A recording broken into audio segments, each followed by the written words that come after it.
Hi, this is Joyce Monfort, and this is the PowerPoint from our live classroom session for Module 5 this week. So if you are not able to attend live, you will get all the important information by listening and watching this PowerPoint. If you did attend live, this is just something for you to go back to if you wanted to check something out or review something that we talked about. So let's get started.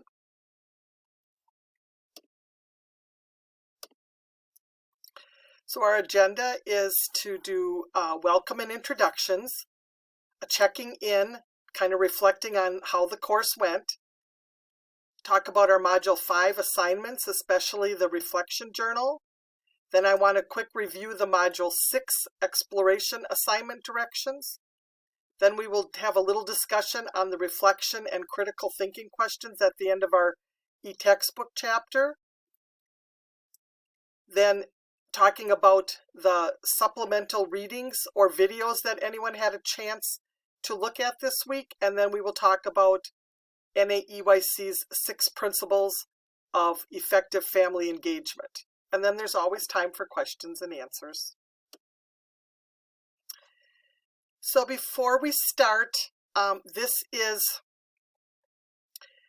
a follow-up from the questions I had sent to you through the course messages, asking you, it was like 5 questions about how you're feeling and how you're doing during this pandemic. And so this is the follow-up now that we've collected from in the whole School of Education. We've collected the comments from whoever students decided to respond to that. And now there's going to be an ECE virtual student forum called Moving Forward in the Midst of a Pandemic. It will be held on Thursday, May 14th, 7:30 p.m. Central, 8:30 Eastern Time. You'll see below that there's a link there that you will click on in order to join. So we encourage you to join our ECE department chair, Mary Moose, and faculty to share and talk about how we are all doing during this time. We'll focus on our own self-care and how it will help us care for others, especially the children. So I hope that if you're available, I hope you can attend. I think this would be worthwhile for all of you to attend if possible. So for our introductions in the live session, the question posed was, tell us one favorite playtime activity when you were a child. And so you'll see on the picture there, for me, it was riding bike with my best friend. We lived out in the country and we rode all over the place. As you can see, no helmets back then, no special safety things. We just were on our own, but had a lot of fun, and we did survive. So for checking in, how is your class going? Think about this now as we're into week 5. What went well for you this quarter? Remember, I always talk about doing reflection and how important it is. So it's good to just stop and think a little bit. What went well for me this quarter? What am I looking forward to in the next exploration course? Remember, there's 3 in a row. So this was the first one, and then you'll be in exploration 2 next time. And then the other question is, do you know what your overall grade is at this point? So if you go to the My Grades link on the left navigation bar, you should be able to go in there and it will tell you where you're at this point through everything that's been graded that you've submitted so far. If you have any questions about this, please reach out to me or to the peer mentors. But I think it's important for you to kind of know right where you're at, because this is kind of that crunch week now. There's several assignments this week in Module 5, and then there's only one in Module 6, but it's a big assignment and it's a very short week. So you want to make sure that you're managing your time to get everything done in time to get the best possible grade that you can. So here's the Module 5 assignments, just to review. You'll have 2 discussion posts this week, your initial one and 1 reply. You'll have a written assignment. You'll have an exploration assignment. Please read the scoring rubric because it does require that you respond to 7 videos this week. So follow the directions and the rubric to know how to do that properly. Then there's your Module 5 reflection journal assignment that you will be completing and then submitting your whole journal this week. And you have the assignment from the live classroom. So to review the Module 5 journal assignment expectations, your reflection assignment is graded based on the quality of the information you include from all 4 topics. Remember, these are your own thoughts. It's like writing a diary to yourself. As a reminder, your journal should be one Word document with each entry for each week starting on a new page. Review your entries from all 4 weeks, revise anything if you want to, and then add any additional information as necessary. Or if you feel you're ready to submit it, complete the Module 5 page and then submit your assignment. Each entry should include the module number that it was assigned, and your entries should be a minimum of 1 page, typed and double-spaced, which is 1 page is considered 300 words minimum.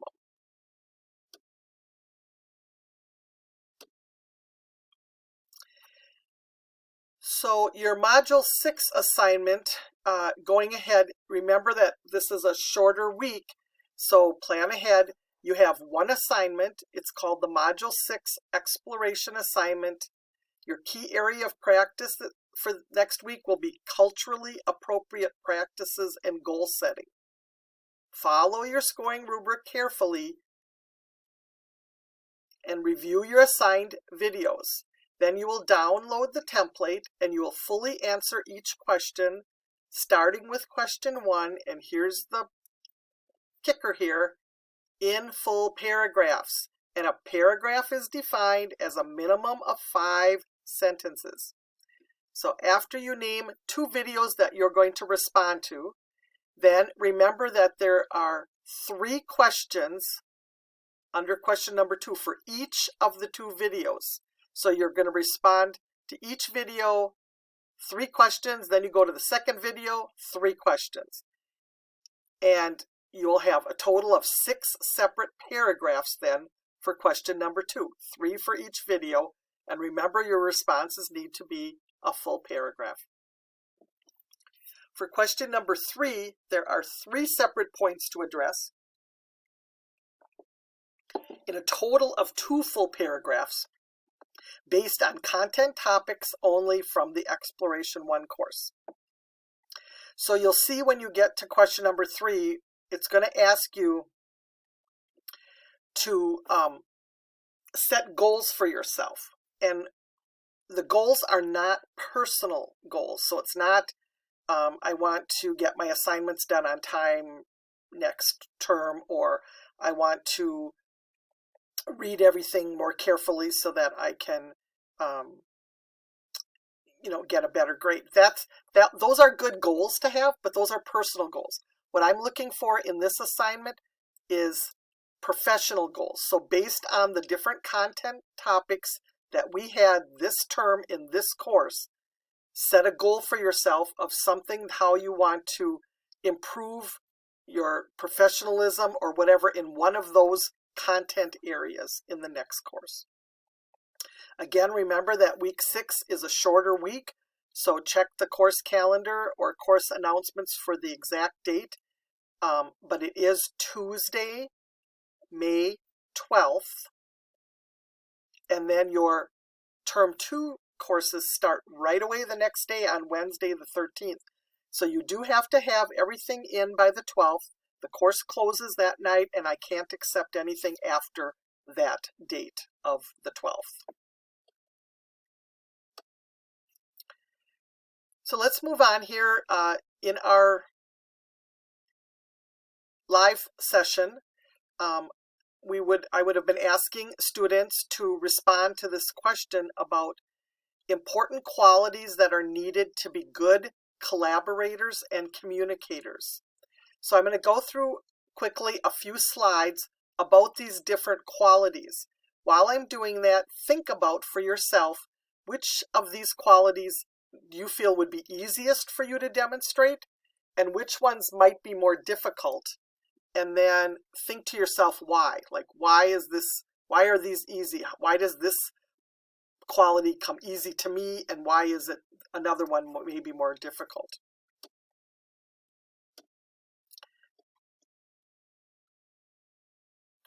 So the first one is called in-person informal. So these are things like just when a parent comes in the morning, just saying one nice positive thing to that parent. That's just a way to informally communicate with that family. Or it might be, and you can read, I'm not going to go through everyone on the slide because you can read the slides, but it's just another really important one here, I think, is letting the parents know the best way that they can easily reach you. So how do you want to be communicated with? By phone, email, in person, social media? What is it the best way for you?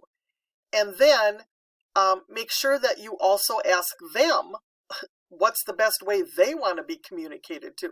Because if we're always sending out little notes and newsletters to families, but they're not reading them, we're still not communicating with them. So we need to find out what's the best way that they like to be communicated with, and then use that method, because you'll be much more effective. Remember that you do need time for yourself and your family, so stick to your schedule. It's not that you have to make yourself available in the evenings to your families or whatever, but give them a time so that they know and they can stick within those boundaries then. Another way to collaborate and communicate is in-person formal meetings. So these would be like if you have parent-teacher conferences or meetings where you might be talking about, some positive things, maybe some things that improve or some constructive feedback that you're offering. So these are a little different because we want to make sure that we have some of this too, so that parents have an opportunity to really come in and talk with us and share with us about their child. Some programs have home visits that they do prior to children starting in the program, which is really wonderful, so they can come out to the family's home and really start to build a rapport with them there and kind of see what's happening in the home that can help for you to carry through in the classroom as well. But conferences kind of fall into this one. Remember that it's really important that we listen to the parents as much as possible during these kind of meetings instead of us directing information out to them. We really want to get to know them and their children, and the best way we can do that is to be listening. And again, please read all of the points on this slide. Then there's just some other types of communication that they just kind of fall into like an other category. So it might mean a quick email reporting on the day's activities. I know some programs have social media where they're either taking pictures or parents can see what's going on, or you can communicate. Those are wonderful. Phone calls, sometimes just really help reassure parents. Maybe if their child was having a difficult night and they kind of share that with you in the morning. And if they're having a good day, just to make a quick call or however email that you can to the parents, just to let them know that things are going well. It just really helps parents to feel connected with you and that you took that time to do that. Again, read all of those on there. There's a few other ideas on there. So again, think about which one of those seemed the easiest for you to do, and then which one might be more difficult. And sometimes you have to step out of your comfort zone and try some of those. I know sometimes when I was a director, some teachers, they seem to get a little nervous before like the formal conferences. But like I told them, if you just focus on 90% of that conference being listening to the parent, and then your 10% of responding, it really goes well, because the parents are telling you then what's going on, and what their expectations are, how they see their child. And then that really helps it be quite easy for you to ask them a few questions as follow-ups or share information about how you see their child and how they're interacting in the school situation. So then I want to bring your attention to this. This is another reflection question. It's on pages 63 and 65 in the e-textbook, and it was called question number 4 regarding Joseph or Kristen's story. And so Kristen's story is listed in Field Notes 8.1, being a teen mom and single. And Joseph's was Field Notes, excuse me, 8.2, and that was why the parents don't come, is what was the title of that one. So I would like you to read through those notes and think about this question. What could the teachers or administrators have done to make either experience more positive? Because neither one of them had positive experience. And let's take a look at that from our perspective as educators. What could have been done differently to make that a little more positive? Kristen's story is about that she's a teen mom, and there were assumptions and stereotypes made from people because of the fact that she was a teen mom. And so it's a very interesting story, and I think it gives you a lot of food for thought. This is another thing. Remember last week I had talked about those 12 guiding questions for the learning centers that you could do at a staff meeting? This is another great one for a staff meeting, is to have the staff read these 2 little field notes and then have a discussion about this. Joseph's story is about people having their own negative school experiences and how that can either intimidate them or have them feel insecure. And then also that language barriers can also affect parents' involvement in the school. So again, take a look at these. I just think it's some good food for thought.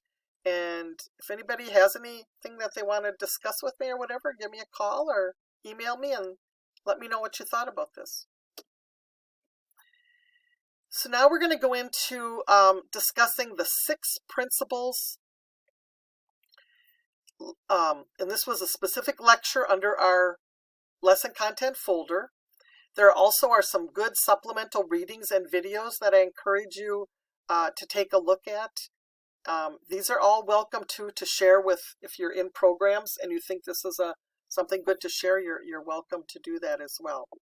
But our National Association for the Education of Young Children, so it's called NAEYC, developed Principles of Effective Practice, Family Engagement, where they outline 6 principles for how we can engage families in an effective way.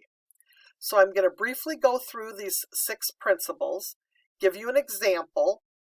I'm not going to read the principle because that's already on the screen for you, but I'm going to give you an example of each principle, just real briefly.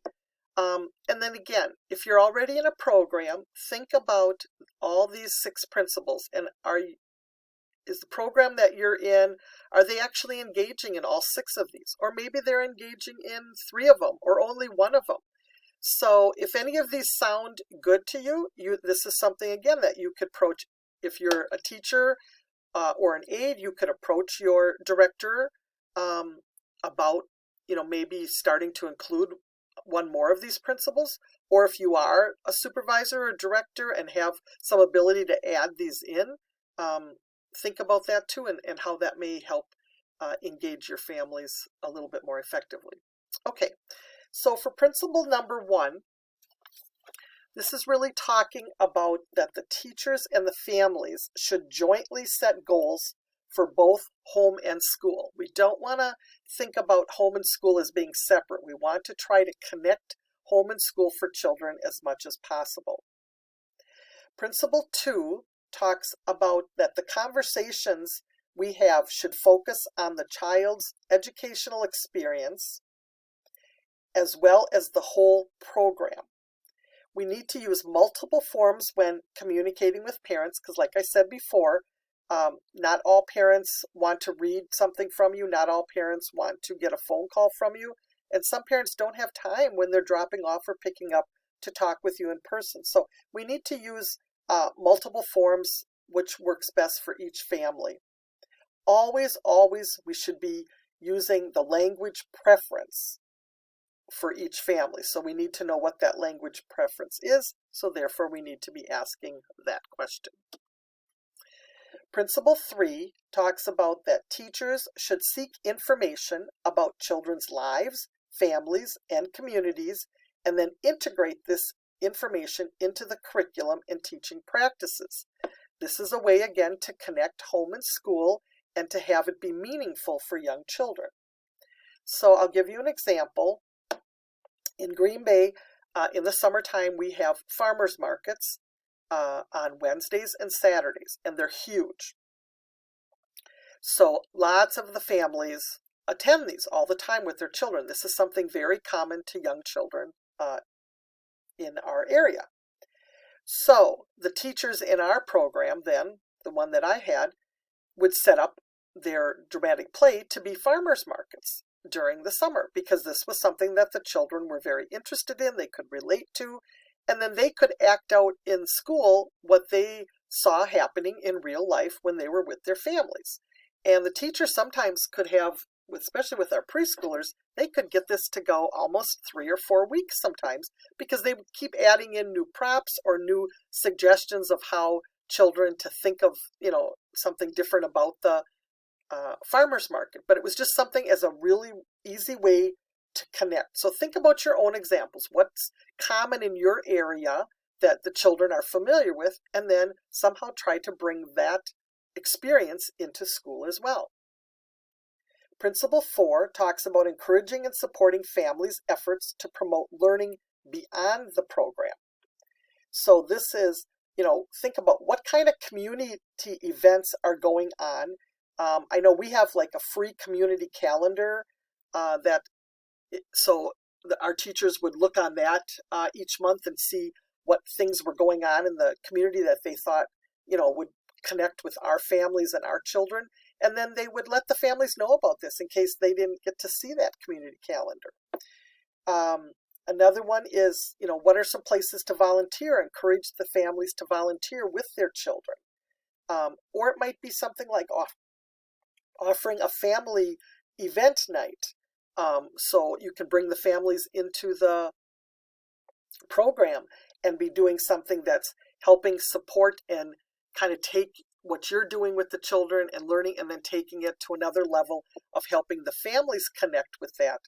Or it might be suggesting things that families can do at home, like a family game night or reading together and talking to the families about the importance of reading and then reading together, and that their children need to see them reading and the children can read to them, all kinds of things that help connect.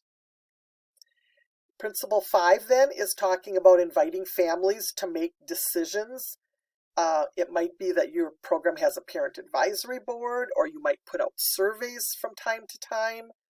But you always want to seek family input because they're as much a part of the program as your decision making is, especially in the leadership role, if you're in a leadership role, for what you think is what families want, but also you need to find out what the families think and say that they want.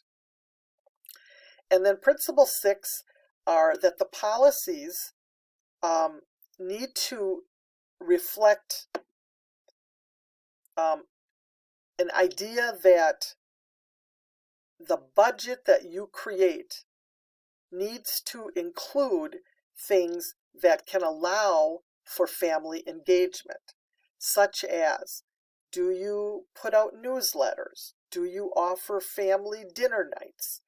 Do you ever offer any parent trainings? Do you ever offer like childcare so the parents can go out on a date night? All of these things cost money. And if a teacher comes to you and you're a director and says, oh, I got this great idea that we could do this special parent training, But then if the teacher always hears, oh, we don't have anything in our budget for that, well, then we're not finding ways to engage the families. So a program that really follows Principle 6 builds into their budget money that can help to support these types of efforts. Also, it includes offering wages and benefits that are equitable so that we can keep good staff, because continuity for young children is so important, and we want to be able to keep our staff and be able to train our staff so that they can be the most effective with working with young children, and this all takes money. So this is really a part of Principle 6, is really programs being really serious about wanting to be a quality program and then putting the money into their budget in order to make that happen. So that's just a real brief, and please look through the chapter on and read that lecture on that, but that's just a little brief to help you start to understand about why NAEYC wanted to come up with these principles, that they felt these would help programs to have more effective communication and engagement with their families. So now we're getting close to the end here, but hang in there with me. This is what you need to do for the live classroom assignment this week. It says answer all 3 questions. Please number them 1, 2, and 3. So question number 1 is, what was your favorite family memory? So remember in the beginning I talked about a favorite playtime activity, which was riding bike with my friend. But for this one, I want you to think about, because we're really talking about the families this week, what was a favorite family memory of yours? Not everybody grew up having positive family memories, and so unfortunately, if you did not, but if you want to write something about your current family, if you have a family or friends that you hang out with, something fun that you like to do, that's fine as well. But if you did have family memories from the past with your family growing up, just write one memory, tell me about that. Question number 2 is, what impacted you most in Module 4? So think about last week when we had Module 4 and what we talked about with the positive guidance and what we talked about with building positive self-esteem. So what impacted you most during that module? And then question number 3 is, the password for this session is family. Please put it in a complete sentence. The password for this session is family. Just a reminder again that this course does end next week, and so you need to stay on top of your assignments so that you don't get too stressed out that last couple days trying to get everything in. I also want to remind you that we have an end of quarter student survey. It is anonymous. It's in your student portal. I truly appreciate students that will take the time, first of all, to complete the survey, but then also to add comments in the comment section, because that's what's most important to me to read, is some real specific comments. If you enjoyed the course, just to say I really enjoyed the course does not tell me really anything other than that you enjoyed the course. But if you say I enjoyed the course because, and then give me a couple specifics, that helps me to know that what I'm doing was effective, or if there was something that you think should be done differently, if you tell me that, I can adjust that before I teach the course again next term. So please consider filling out that end of quarter survey. So we're at the end here. This is when I would ask for any questions. So if you have anything, please feel free to reach out to me. Anything that was presented in this session, or any question about the Exploration course expectations in general. Remember to check your course messages. I did send out a message saying that I had finished grading everything from Module 4 and that you should check your grades and your feedback. So make sure that you're doing that so that you can apply it to what you need to do for Module 5. Thank you very much, and I hope this is beneficial to have these sessions. And good luck with your as you move on to Exploration 2. Thanks, everybody. Bye-bye.